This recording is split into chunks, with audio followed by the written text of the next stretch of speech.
হ্যাঁ আমি জানি যে রোহিতের বিয়ে অনেক আগেই হয়ে গেছে, আর আজকে আমি এই ভিডিওটা আপলোড করলাম। বিয়ের অনেকটা সময় পেরিয়ে এসেছি, তাই আমাকে আর ভিডিওটা এডিট করতে ভালো লাগছিল না, বাট তাও আমি করলাম, কারণ আমার যে সুন্দর সুন্দর মুহূর্তগুলো আছে সেগুলো আমি হারাতে চাইনি। কারণ বিয়ে বাড়ি একমাত্র সেই মুভমেন্ট, যেই মুভমেন্টে আমার পুরো পরিবার আমার সাথে থাকে, আর ব্লগের মাধ্যমে আমি যে ছোট ছোট মুহূর্তগুলোকে ধরে রাখি, এই জিনিসগুলো আমি কখনোই হারাতে চাই না। আর তোমরা বুঝতেই পেরেছো যে এই ব্লগটা হচ্ছে রোহিতের গায়ে হলুদের দিনের।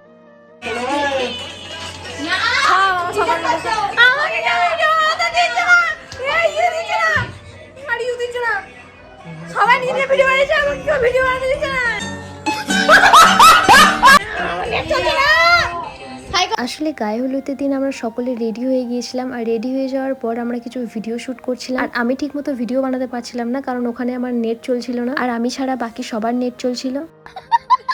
যাই হোক, আর আফসোস করে লাভ নেই, যা হওয়ার হয়ে গেছে। ওপরে সবার সাথে এনজয় করছিলাম, আর তখনই আমার নানি আমাকে ডাকে এবং বলে যে যা, যে দেখ ওরা কি করছে। নিচে এসে দেখি যে ওরা কালো জাদু করার জন্য পুরো রেডি হয়ে গিয়েছিল। ওরা যা রঙ্গোলি বানিয়েছিল দেখে বোঝাই যাচ্ছিল না যে এটা হলদি সেরিমনি নাকি কালো জাদু সেরিমনি।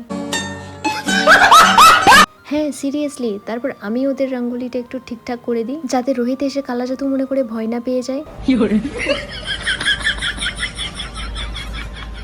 যাই হোক, তারপর রোহিতকে কোলে করে নিয়ে আসা হয় এবং বসানো হয়, আর আমি এখানে ঠিক করে দিচ্ছিলাম সমস্ত কিছু। বাঙালি বিয়ের নিয়ম কানুন নিয়ে আমি আর কোনো কিছু বলছি না, কারণ এর আগে সঞ্জনার বিয়ের সময় আমি সমস্ত কিছু রিচুয়ালস তোমাদেরকে বলেছিলাম এবং শেয়ারও করেছিলাম, আর তারই মধ্যে অনেকে ভালো কমেন্ট করেছিল এবং অনেকে খারাপ কমেন্ট করেছিল। দেখো, আমাদের তো এইভাবেই নিয়ম কানুন পালন করা হয়, আর এইভাবেই আমাদের বিয়ে হয়। এখানে রোহিতের গায়ে হলুদ স্টার্ট হয়ে গিয়েছিল, আর এখানে আমি এবং আমার মামিমা দুজনে মিলে দাঁড়িয়েছিলাম। আর হ্যাঁ, একটা কথা তো জিজ্ঞেস করাই হয়নি, আমাকে কেমন লাগছে তোমরা কমেন্টে অবশ্যই জানিয়েছো। আর হ্যাঁ, তোমরা কি ক্যামেরাম্যানকে চিনতে পারছো? যদি না চিনতে পেরে থাকো তাহলে আমি বলে দিচ্ছি, ওর নাম হচ্ছে সুজল। সঞ্জনার বিয়ের সময় কিন্তু সুজলই ক্যামেরা করেছিল, আর ও আমাদের ফ্যামিলি মেম্বারের মধ্যে একজন। হালদি সেরিমনি শেষ হওয়ার পর সবাই একে একে স্নান করতে গিয়েছিলাম, এবং স্নান করে আসার পর যখন ছাদে জামা কাপড় মেলতে যাই তখন প্রচন্ড পরিমাণে বৃষ্টি আরম্ভ হয়ে গিয়েছিল। আর হ্যাঁ, আমি তোমাদেরকে একটা কথা জানিয়ে দিই যে এই ফুল ব্লগটা রোহিতের গায়ে হলুদের এবং ক্ষীর খাওয়ানোর ব্লগ। বৃষ্টি কমতেই রোহিতকে এখানে ক্ষীর খাওয়ানোর জন্য বসিয়ে দেওয়া হয়, বাকিরা সব সাজুগুজু করতে চলে গিয়েছিল।